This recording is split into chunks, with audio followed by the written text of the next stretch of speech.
आगे हमको नहीं पता था कि आधा पानी पीने के बाद वो पानी तुरंत वो आधा गिलास मेरे हाथ से लेके खुद पी लेंगे और कहेंगे कि ये है संविधान बचाने का तरीका।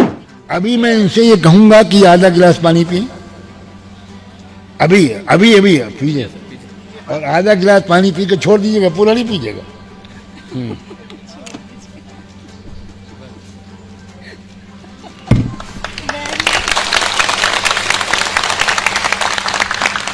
यह है तरीका संविधान सुरक्षा का। ये जो उन्होंने सजाद नूमानी साहब, मौलाना साहब ने जो काम किया, क्या मेरे शंकराचार्य कर सकते थे? या किसी मंदिर का पुजारी ये काम कर सकता था? या आरएसएस के प्रमुख मोहन भागवत ये काम कर सकते थे?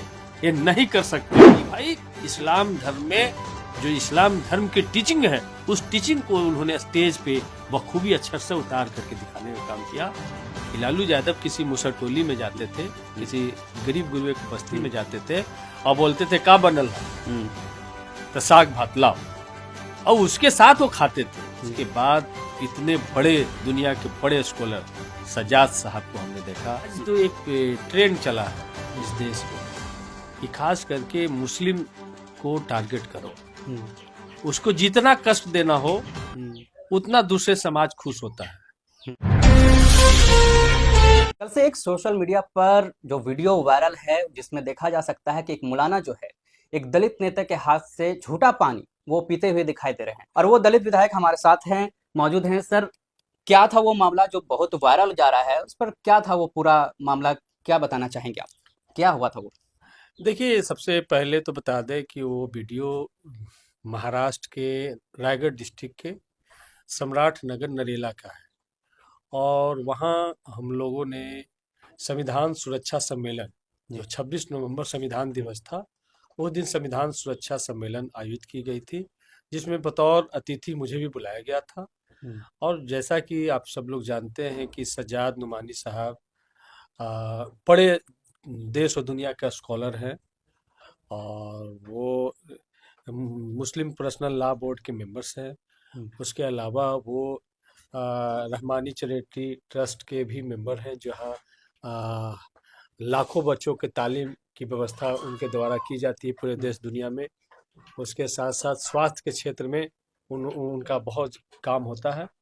तो उनके द्वारा बुलाया गया था, सभा में हम सब लोग थे, हमारा स्पीच खत्म हुआ था, सजाद साहब बोल रहे थे, और सजाद नूमानी साहब के बगल में हम बैठे थे, और उन्होंने हम जब छुआछूत तमाम भेदभाव पर जब हम अपनी बात रख रहे थे कि संविधान आने के बाद किस तरीके से समानता हुआ, लेकिन वो भी अभी तक वास्तविक समानता लागू नहीं हो पाई है, जिसका मुख्य वजह रहा है कि आज भी मनुस्मृति इस देश में कायम है, और भाई आज भी हमारे घर की परछाई से लोग बचना चाहते हैं। ये बात हमने अपने स्पीच में रखा था, और इस बात को सजाद साहब वो अंदर तक झकझोर दिया। और आपने देखा कि सजाद साहब मानवता पे, समानता पे, इन तमाम बात को बखूबी रख रहे थे, और उन्होंने कहा कि सतीश जी आप इस गिलास के पानी को आधा पीजिए। तो मैं पहले तो सोच में पड़ गया, मैं ऐसे हाथ बंद करके। आपका भी जो भाव था बड़ा शॉकिंग वाला था। क्या आपको नहीं लगता, कल्पना नहीं कर सकते क्या आज की राजनीति में ऐसा भी, या मंच पर ऐसा हो सकता है? हाँ, हम लोग बार बार उनको पानी, उनके सेहत को लेकर के, उनके उम्र को लेकर के लोग पानी उनके बगल में रखे देते थे, वो पी करके फिर गिलास खाली हो जाता था। तो एक भाई कहे कि आपको आधा गिलास पानी पीना है, तो हमें लगा कि ये ऐसे ही बोल रहे हैं, लेकिन उन्होंने फिर खुद ही अपना गिलास ढक्कन हटा करके मेरे तरफ बढ़ाया, तो फिर उन्होंने कहा कि आधा ही पीजिएगा। लेकिन उसके आगे हमको नहीं पता था कि आधा पानी पीने के बाद वो पानी तुरंत वो आधा गिलास मेरे हाथ से लेके खुद पी लेंगे और कहेंगे कि ये है संविधान बचाने का तरीका, ये है इंसानियत बचाने का तरीका, कि जब तक हम छुआछूत भेदभाव को हम खत्म नहीं करते हैं, जब तक एक दूसरे के यहाँ हम खाना नहीं खाते हैं, एक दूसरे के यहाँ तमाम व्यवहार में हम एकजुट नहीं होते हैं, तब तक इंसानियत जुट नहीं सकता है। तब अंदर से मुझे लगा कि ये जो उन्होंने सजाद नूमानी साहब, मौलाना साहब ने जो काम किया, क्या मेरे शंकराचार्य कर सकते थे? क्या किसी मंदिर का पुजारी ये काम कर सकता था? या आरएसएस के प्रमुख मोहन भागवत ये काम कर सकते थे? ये नहीं कर सकते हैं। क्योंकि उनके जहन में आज भी मनुस्मृति कायम है। लेकिन ये उन्होंने बताया कि भाई इस्लाम धर्म में जो इस्लाम धर्म की टीचिंग है, उस टीचिंग को उन्होंने स्टेज पे बखूबी अक्षर से उतार करके दिखाने का काम किया, और ये वीडियो पूरे देश दुनिया में वायरल हो रहा है। हजारों फोन मेरे पास लोग आ रहे हैं और इसके लिए धन्यवाद दे रहे हैं कि आप लोगों ने संविधान बचाने का तरीका ढूंढ निकाला है, आप लोगों ने लोग को जोड़ने का तरीका ढूंढ निकाला है। आप तक कैसे संपर्क किए थे, आप कैसे पहुंचे महाराष्ट्र? हम ऑलरेडी पूरे देश दुनिया में एक सोशल एक्टिविस्ट के रूप में हम जाने जाते हैं, और जब विधानसभा में हमने मनुस्मृति पे जब अपनी बात रखी थी, उसे सज्जाद नुमानी साहब ने सुना था, और उन्होंने, मेरे मित्र भी देश दुनिया के बड़े स्कॉलर हैं विलास खैरात जी, उनको कहा कि सतीश भाई को बुलाइए। और मुझे क्या पता था, उन्होंने अपना वहाँ जो नरेला में जो उनका इंस्टीट्यूशन था, जहाँ पे हजारों बच्चे केजी से लेकर के पीजी तक का पढ़ाई कर रहे थे, वो सेंटर को हम लोगों ने देखा। दिन में अच्छी बात हुई उनसे, और शाम में जब मंच पे हम दोनों सब लोग आए, सम्मानित हुआ, बारी बारी से हम सब लोग ने बात अपनी रखनी शुरू की, तो हमें लगा संविधान पर एक कार्यक्रम है, वो कार्यक्रम होगा, लेकिन उस कार्यक्रम से इतना बड़ा संदेश निकलेगा इसके अंदाजा हम सब लोग को नहीं था। आपने कल्पना किया था क्या कब, क्योंकि आपने भी राजनीति का सफर देखा है, और जब आप युवा राजद में थे या राजनीति में जब से आए, संघर्ष किया, ऐसा कभी दृश्य देखने को मिला कि किसी नेता ने किया हो पुराने कार्यकाल में, या ऐसा कल्पना भी कर सकते कभी हो सकता था? जैसे एक ये जो सोच था ना, ये हमारे नेता लालू प्रसाद यादव जी का सोच था कि लालू यादव किसी मुसरटोली में जाते थे, किसी गरीब गुरुए की बस्ती में जाते थे और बोलते थे का बनल हम तो साग भात लाओ, और उसके साथ वो खाते थे। उसके बाद हमने किसी को नहीं देखा।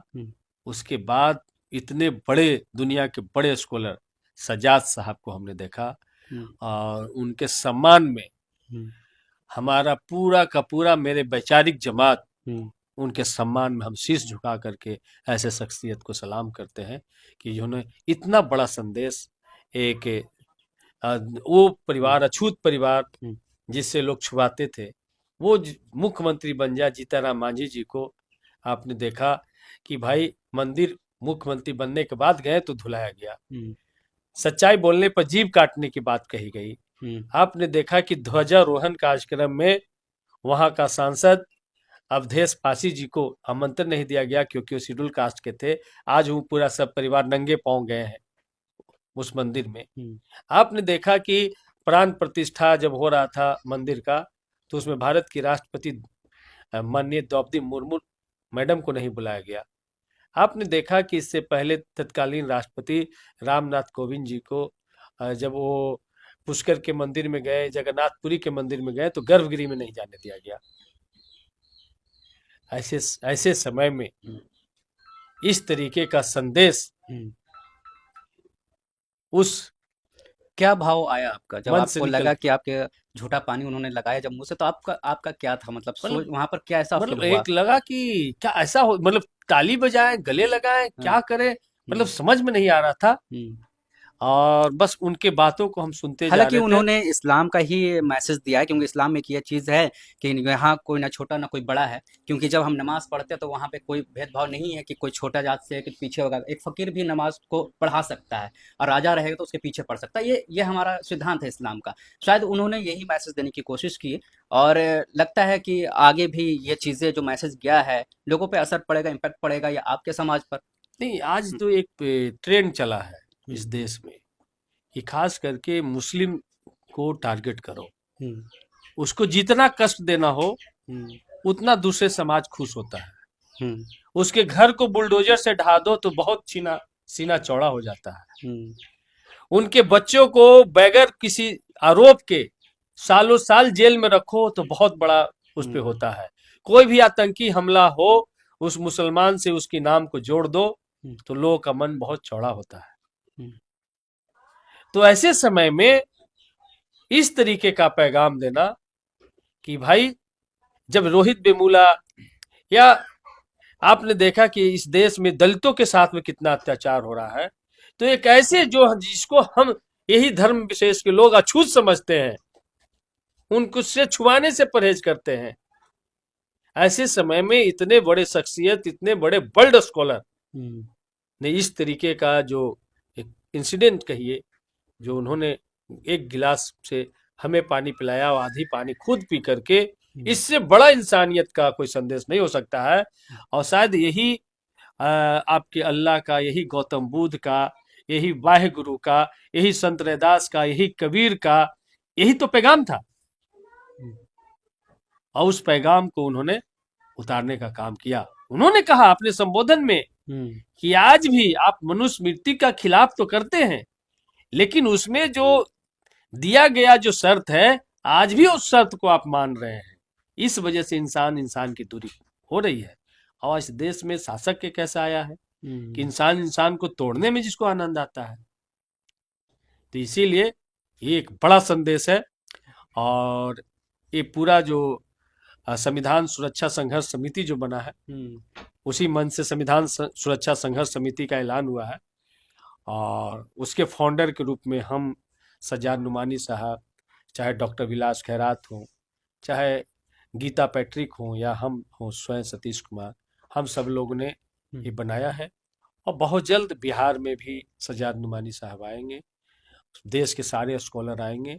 और वैशाली से पहली शुरुआत, ये जो वोट और संविधान को कमजोर करने का जो यहाँ काम हुआ है, उस पे पहले सम्मेलन वैशाली में होगा।